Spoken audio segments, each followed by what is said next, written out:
जय गुरु जी, जय गुरु जी संगत जी। आज हम महाशिव पुराण का खंड 2 और अध्याय 27, 28 और 29 पढ़ेंगे।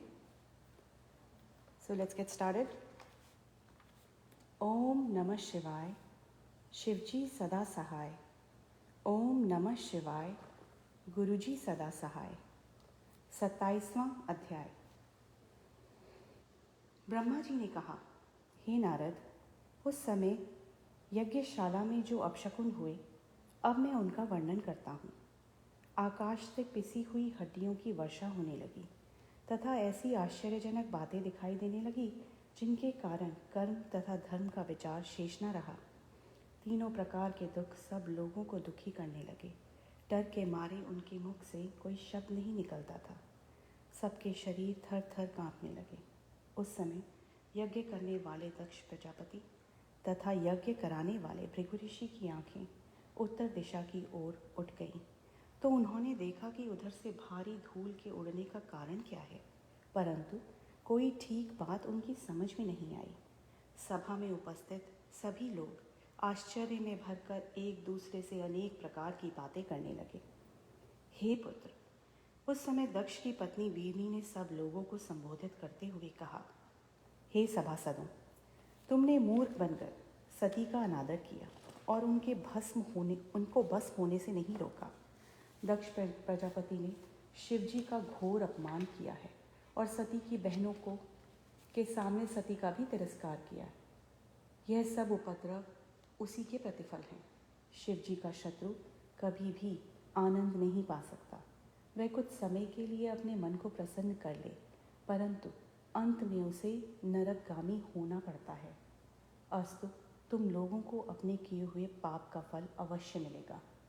वीरनी के इन शब्दों को सुनकर सभी देवता तथा मुनियों को अत्यंत भय लगा।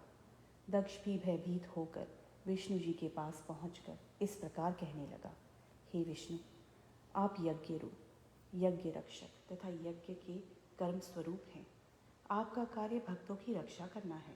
अस्तु, आप मुझे इस भय से छुड़ाएं और अपनी कृपा द्वारा यज्ञ को नष्ट होने से बचाएं। आप सच्चे स्वामी हैं। यह सुनकर विष्णु जी ने हंसते हुए कहा, हे दक्ष, जहाँ तक संभव होगा हम तुम्हारी रक्षा करेंगे, परंतु तुमने शिव जी से शत्रुता स्थापित कर स्वयं ही संकट का आवाहन कर लिया है। तुमने प्रलयकर्ता एवं जगत स्वामी शिव जी के साथ वैर करके अच्छा नहीं किया। अब तुम्हें कौन पार लगा सकता है? हम स्वयं तथा अन्य सभी देवतागण भगवान की आज्ञा रूपी रस्सी से बंधे हुए हैं। संसार में उनके समान बलवान अन्य कोई नहीं है। कोई सहस्त्र उपाय भी क्यों न करे, परंतु शिव जी की कृपा के बिना किसी को कर्म का फल नहीं मिलता। जिस स्थान पर पूजा करने योग्य शिव जी की पूजा नहीं की जाती, वहाँ कोई भी कार्य सिद्ध नहीं होता। जो देवता पूजा करने योग्य नहीं हैं, उनकी पूजा करने से दरिद्रता, मृत्यु तथा भय, ये तीनों उपद्रव उत्पन्न होते हैं। हे नारद, विष्णु के मुख से इस शब्दों को सुनकर दक्ष अत्यंत चिंतित और महादुखी हुआ। अन्य सब लोग भी भय के मारे कांपने लगे और इस प्रकार कहने लगे कि अब हमारी रक्षा किसी भी प्रकार नहीं हो सकती। जिस समय सभी सभासद आपस में एक दूसरे का मुंह देखते हुए चिंता मग्न हो रहे थे, उसी समय वीरभद्र अपनी सेना सहित यज्ञ स्थल में जा पहुँचे और बड़े जोर का शब्द करने लगे। भैरव तथा कालिका आदि भी अपनी सेना सहित वहाँ पहुँच गए। उस समय वीरभद्र का यह स्वरूप था कि उनके 5 मुख, 3 नेत्र तथा 10 हाथ थे। वे अपने मस्तक पर जटाओं को धारण किए थे तथा उनके ललाट पर अर्धचंद्र सुशोभित हो रहा था। वे रुद्राक्ष की माला पहने, शरीर में भस्म लगाए, बैल पर सवार थे। उनके सभी अंग वज्र के समान अत्यंत कठोर थे। वे अपने अत्यंत सुंदर हाथों में अनेक प्रकार के शस्त्र लिए, चमर छत्र धारण किए, शिव शिव शब्द का उच्चारण करते हुए परम विचित्र स्वरूप से भली भांति अलंकृत थे। जिस रथ पर वे अपने नंदी सहित आरूढ़ थे, वह 25 योजन ऊंचा था और उस रथ को 10 लाख सिंह खींच रहे थे। शार्दुल तथा हाथी चारों ओर से उस रथ की रक्षा में नियमित चैतन्य खड़े थे। उसकी सेना ने आते ही चारों ओर से धावा करना प्रारंभ कर दिया। अनेक प्रकार के युद्ध के बाजे, भेरी, शंख, पटस, गोमुख, श्रृंग, उपंग, मृदंग आदि बजने लगे। उस समय इंद्र, वायु, यमराज, कुबेर, वरुण, अग्नि तथा दिक्पाल अपने अपने वाहनों पर सवार होकर दक्ष के सम्मुख जा पहुँचे। दक्ष ने उन सब से कहा, हे दिक्पालों, मैंने इस यज्ञ को केवल तुम्हारे ही बल पर किया था, अतः तुम सब मेरी रक्षा और सहायता करो। इस प्रकार सब देवताओं के कहने के उपरांत दक्ष प्रजापति ने विष्णु जी के चरणों पर अपना मस्तक को रखते हुए कहा, हे प्रभु, आप संसार के रक्षक एवं शुभ कर्मों के साक्षी हैं। आपकी कृपा से संसार का पालन होता है, अतः आपको मेरे यज्ञ की रक्षा करनी चाहिए। यह सुनकर विष्णु जी ने उत्तर दिया, हे दक्ष, जहाँ तक हमारा अधिकार है और जहाँ तक हम में शक्ति है, वहाँ तक हम तुम्हारे यज्ञ की रक्षा अवश्य करेंगे, परंतु तुम्हारे कर्मों का स्मरण कर हमारी बुद्धि को आश्चर्य होता है। ब्रह्मस्वरूप शिव जी के क्रोध से तुम्हारी रक्षा कौन कर सकता है? अस्तु, उस शिव नामधारी ईश्वर से विरोध कर तुम कभी हित साधन नहीं हो सकेगा। वे शिवजी तीनों गुणों से युक्त होने पर भी परम पवित्र हैं, अतः उचित है कि तुम उन्हीं शिवजी की शरण में जाओ, जिससे तुम्हारा यह यज्ञ संपन्न हो सके। इस प्रकार दक्ष और विष्णु में बातें हो ही रही थी कि वीरभद्र की सेना चारों ओर से इस प्रकार घिराई मानो कोई समुद्र घिर घिर कर आकाश की ओर बढ़ रहा हो। उस सेना के सेनापतियों ने दक्ष तथा विष्णु जी को ब्रह्म ज्ञान व ज्ञान की बातें करते हुए सुना तो वे सब हंस पड़े। उस समय गणों को युद्ध करने के लिए उद्यत देखकर इंद्र ने अपना वज्र उठा लिया और यह इच्छा की कि मैं शिवगणों से युद्ध करूं। इंद्र युद्ध करने के लिए सामने आए। शिवजी के गण हर हर कर घोष करते हुए उनके सम्मुख जा पहुँचे। ओम नमः शिवाय, शिवजी सदा सहाय। ओम नमः शिवाय, गुरुजी सदा सहाय। 28वां अध्याय। ब्रह्मा जी बोले, हे नारद, इंद्र की सेना शिवगणों से युद्ध करने लगी। उस युद्ध में असी, शूल, तोमर, बाण, पटिस आदि अस्त्र शस्त्रों का प्रयोग होने लगा। भेरी, शंख, मृदंग, डप, दुंदुभि, पटह, निशान तथा डिमडिम आदि प्रसिद्ध रणवाद्यों की ध्वनि चारों ओर गूंजने लगी। सभी योद्धा उस युद्ध में अपनी वीरता का अधिकाधिक प्रदर्शन करने लगे। जिस समय शिवगणों ने अपनी परम वीरता को प्रकट किया, उस समय इंद्र की सेना को पराजित होते हुए देखकर भृगु ऋषि ने उच्चाटन मंत्र का जप करके वीरभद्र की सेना को असशक्त बना दिया। तब इंद्र की सेना ने उन्हें अत्यंत दुखी करके सहस्त्रों योद्धाओं को जान से मार डाला। उस अयाचित विपत्ति को देखकर शिव के गण भयभीत होकर भागने लगे और इंद्र की सेना विजयनीय हुई। हे नारद, शिव गणों की हार का मुख्य कारण यही था कि इस प्रकार शिवजी ने ब्राह्मणों की श्रेष्ठता को सम्मान दिया था। अस्तु, जब वीरभद्र ने यह देखा कि उनकी सेना हार कर भाग रही है, तब वे भूत प्रेत आदि को पीछे कर स्वयं आगे बढ़ गए। वो बड़े बड़े सेनापति योद्धा बैल पर सवार थे, वे भी उनके साथ आगे आकर खड़े हुए। तदुपरांत उन्होंने अपने हाथों में त्रिशूल लेकर इंद्र के साथ भयानक युद्ध किया। उन प्रहारों से घायल होकर देवता आदि भयभीत हो युद्ध क्षेत्र से भागने लगे। किसी के विभिन्न अंग कट गए तो कोई टुकड़े टुकड़े होकर गिर पड़ा। इस प्रकार देवताओं की संपूर्ण सेना क्षीण विक्षीण हो गई। कुछ देवता तो भागकर अपने घरों को भी चले गए। उस समय अकेले इंद्र ही दृढ़तापूर्वक खड़े हुए युद्ध क्षेत्र में दिखाई पड़ रहे थे। अपनी सेना को इस प्रकार भागते देखकर इंद्र ने अपने गुरु बृहस्पति जी से कहा, हे गुरु, आप देवताओं की सेना के रक्षक हैं, अतः आप हमें ऐसा कोई उपाय बताएं जिससे हमारी जीत हो। यह सुनकर बृहस्पति ने उत्तर दिया, हे इंद्र, विष्णु जी जो कुछ कहा था वही सब इस समय सामने आ रहा है।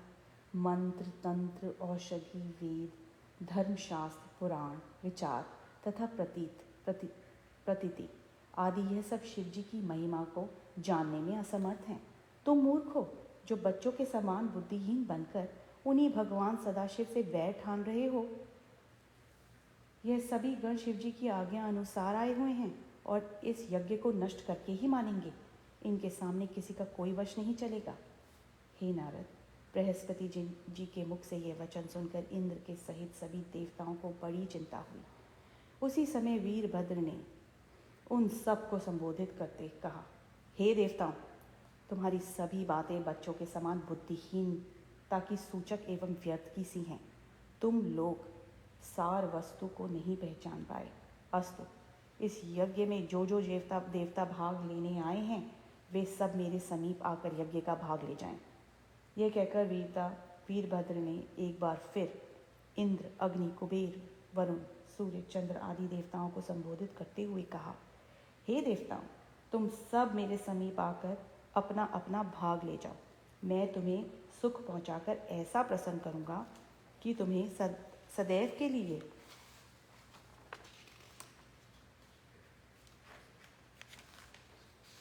भगवान सदाशिव की महिमा का ज्ञान प्राप्त हो जाएगा।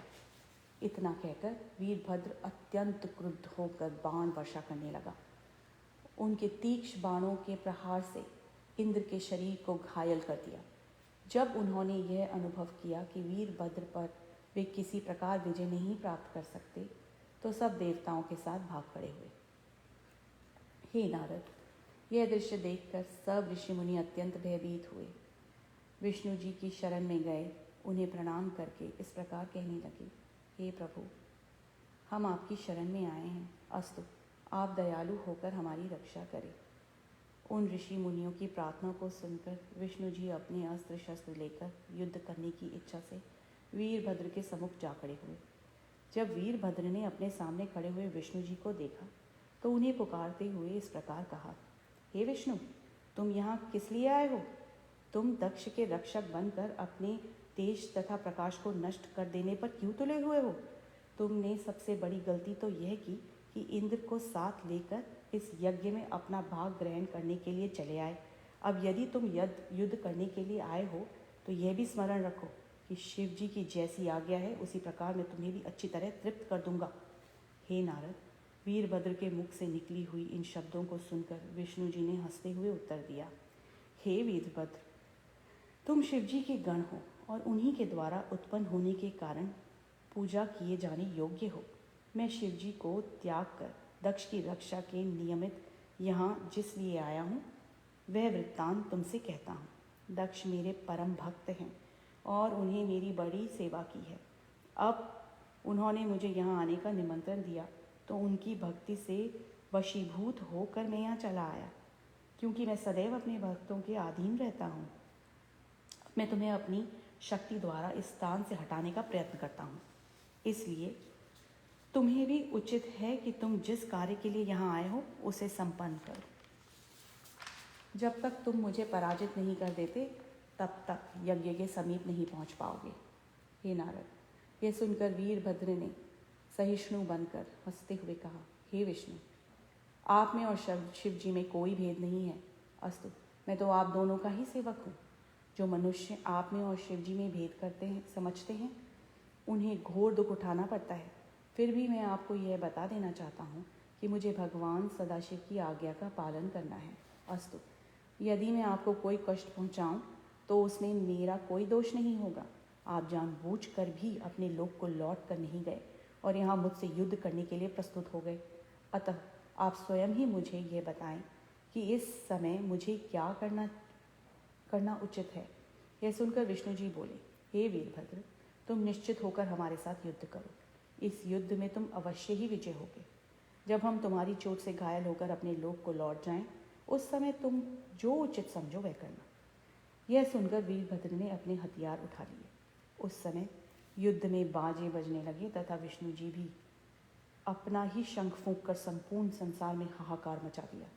जो लोग युद्ध क्षेत्र से भाग गए थे वह फिर लौट आए।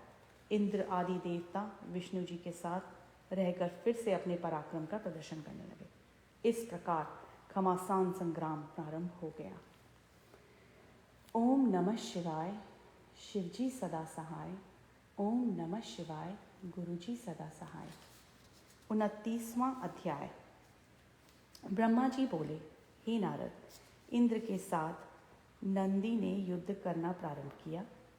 अनल के साथ मुनिभर का युद्ध होने लगा। यमराज तथा महाकाल एक दूसरे के सम्मुख जा खड़े हुए तथा निकृति तथा मुंड ने परस्पर युद्ध करते हुए वीरता का प्रदर्शन किया। वरुण के साथ मुंड एवं वायु के साथ भृंगी का युद्ध होने लगा। उस समय इंद्र ने अपने हाथ में वज्र लेकर नंदी के ऊपर प्रहार किया और नंदी ने क्रुद्ध होकर अपने त्रिशूल को इंद्र के ऊपर चलाया। उस चोट से घायल होकर इंद्र पृथ्वी पर गिर पड़े और मूर्छित हो गए। परंतु कुछ देर बाद जब उन्हें होश आया तो वह पुनः युद्ध करने लगे।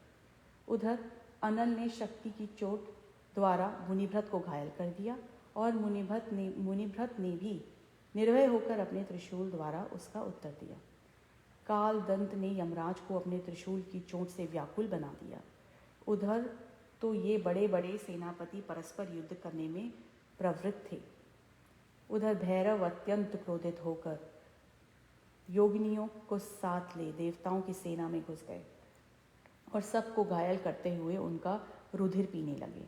फिर उन्होंने अपने स्वरूप को ऐसा भयानक बनाया कि उसे देखकर अनेक देवता युद्ध क्षेत्र से भाग खड़े हुए। जो देवता खड़े रहे वे उनके तेज तथा प्रकाश को देखकर अत्यंत भयभीत हो भैरव भैरव की पुकार करने लगे। हे नारद, भैरव की भांति क्षेत्रपाल भी देवताओं की सेना के अंदर प्रविष्ट होकर उसे कष्ट देना आरंभ कर दिया। नौकाली भी देवताओं की सेना को नष्ट करने लगी। वे देवताओं के मस्तक को तोड़कर उनका रुधिर पीती थीं और शरीर को खा जाती थी, जिसके कारण चारों ओर हाहाकार मच गया। उस समय वे सब लोग भागकर विष्णु जी की शरण में जा पहुँचे और इस प्रकार कहने लगे, हे प्रभु, इस समय हम लोग बहुत दुखी हैं, अतः आप हमारी सहायता करें।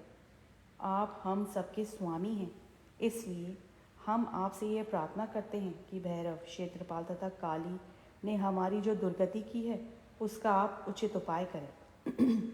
विष्णु जी ने सब देवताओं को की इस दयनीय दशा को देखा तो उन्होंने अत्यंत क्रोध में भरकर क्षेत्रपाल की ओर अपना चक्र छोड़ दिया। उस चक्र के तेज से संपूर्ण दिशाएं भस्म सी होने लगी। जब क्षेत्रपाल ने उस प्रज्वलित ज्योति को इस प्रकार अपनी ओर आते देखा तो उनसे यह चक्र अपने मुख में डाल दिया।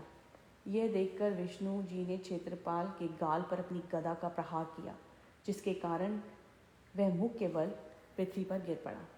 हे नारद, इस अवस्था को देखकर काली जी विष्णु के सम्मुख जा पहुंची। उन्हें देखकर विष्णु जी ने जितने बाण चलाए उन सबको वे सहज में ही खा गई। तब विष्णु जी ने अपने नंदन नामक खड्ग का प्रहार उनके ऊपर किया। उसे काली जी ने पकड़कर तोड़ डाला। यह दृश्य देखकर विष्णु जी ने काली के साथ युद्ध करना बंद कर दिया और भैरव के समीप जा पहुँचे। विष्णु जी ने भैरव के ऊपर जब अपना चक्र चलाया तो भैरव ने उसे सहज ही काट कर गिरा दिया। तदुपरांत उन्होंने अपने मृत्यु के समान भयानक बाणों द्वारा विष्णु जी पर प्रहार करना प्रारंभ कर दिया। विष्णु जी तथा भैरव का युद्ध बहुत देर तक होता रहा। उस युद्ध को सब देवता अलग खड़े होकर देखते रहे। तदुपरांत भैरव ने उस प्रलयकर्ता त्रिशूल को अपने हाथ में उठाया जो बिना प्राण लिए कभी नहीं रुकता था। भैरव के क्रोध को इस प्रकार बढ़ता देखकर वीरभद्र दौड़ते हुए उनके पास पहुँचे और अनेक प्रकार से उनकी प्रशंसा करते हुए बोले, हे भैरव जी, आप ऐसा क्रोध न करें, क्योंकि शिव जी ने इतनी कठिन आज्ञा नहीं दी है। विष्णु जी भी शिव जी के एक रूप हैं, अतः सेवक को अपने स्वामी के विरुद्ध ऐसा व्यवहार नहीं करना चाहिए। यह सुनकर भैरव ने अपना त्रिशूल रोक लिया। तदुपरांत वीरभद्र स्वयं विष्णु से युद्ध करने लगे। हे नारद, जब विष्णु जी ने देखा कि वीरभद्र पर सहज ही विजय पाना संभव नहीं है, तब उन्होंने योग माया द्वारा अपने के समान असंख्य गणों को उत्पन्न किया। वे सब गरुड़ पर आरूढ़ थे और शंख चक्र गदा तथा पद्म को अपने हाथों में धारण किए हुए थे। वे उत्पन्न होते ही शिव गणों से युद्ध करने लगे। उन्होंने अपने बाण वर्षा, शंख ध्वनि तथा चक्र द्वारा गदा आदि से शिवगणों को व्याकुल कर दिया। यह दशा देखकर वीरभद्र ने भगवान सदाशिव का ध्यान धरकर अपना त्रिशूल चलाया। इस त्रिशूल के चलते ही विष्णु जी के गण भस्म होने लगे और देखते ही देखते अदृश्य हो गए। यह दशा देखकर विष्णु जी ने अत्यंत क्रोध कर वीरभद्र को मार डालने की इच्छा से उनके मस्तक पर अपनी गदा का एक कड़ा प्रहार किया। तब वीरभद्र ने उनकी मनोअभिलाषा को जानते हुए अपना त्रिशूल उनकी छाती में मारकर उन्हें पृथ्वी पर गिरा दिया। विष्णु जी के इस प्रहार से मूर्छित होकर पृथ्वी पर गिर जाने से चारों ओर हाहाकार मचने लगा, परंतु कुछ देर बाद ही विष्णु जी उठकर खड़े हो गए। तब वीरभद्र को मारने के लिए उन्होंने अपने चक्र को हाथ में उठा लिया। उस समय विष्णु जी का स्वरूप अत्यंत भयानक हो उठा। ऐसा प्रतीत होता था मानो आज वे अपने चक्र द्वारा प्रलय उपस्थित कर देंगे। हे नारद, वीरभद्र ने जब विष्णु के उस तेजस्वी स्वरूप को देखा तो मन ही मन भगवान सदाशिव के चरणों का ध्यान किया। उस समय सदाशिव ने वीरभद्र को अभयदान देते हुए अपने शत्रु का प्रहार सहन करने की सामर्थ्य प्रदान की। उधर विष्णु जी भी पर्वत शिखर के समान निश्चल भाव से खड़े थे। अस्तु, सर्वप्रथम वीरभद्र ने अपने पवित्र बाणों द्वारा विष्णु जी के धनुष के 2 टुकड़े कर दिए।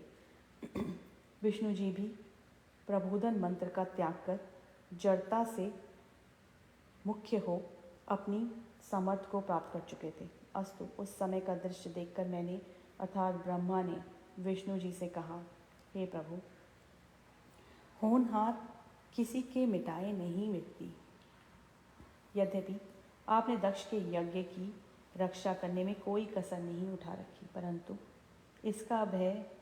इसका भाग्य ही इस समय विपरीत है, इसलिए आप इस युद्ध में विजय प्राप्त नहीं कर सकेंगे। वीरभद्र इस यज्ञ को अवश्य नष्ट करके ही मानेगा। शिव जी के क्रोध के साथ ही साथ उसका यह भी एक कारण है कि दधीची मुनि ने भी इस यज्ञ को नष्ट होने का श्राप दिया है। यदि ब्राह्मणों के वाक्य को सत्य न माना जाए तो संपूर्ण सृष्टि छली एवं नास्तिक हो जाएगी। अस्तु, आप युद्ध करना बंद कर दें। जिस समय भगवान सदाशिव पुनः कृपालु होंगे, उस समय बिगड़े हुए सभी काम स्वतः ही बन जाएंगे। आपकी और शिव जी की लीला अपार है, आपका भेद कोई नहीं जान सकता। हे नारद, मेरी इस बात को सुनकर विष्णु जी युद्ध बंद करके अपने लोक को चले गए और मैं भी अपने लोक को चला आया, क्योंकि मैं ये जानता था कि जब शिव जी पुनः दयालु होंगे तभी बिगड़ा कार्य बन सकेगा। ओम नमः शिवाय, शिव जी सदा सहाय। ओम नमः शिवाय, गुरुजी सदा सहाय। हमारी शिव पुराण की रीडिंग आज यहीं समाप्त होती है। Next reading 9th of November, Monday at 9 p.m. Thank you. जय गुरुजी।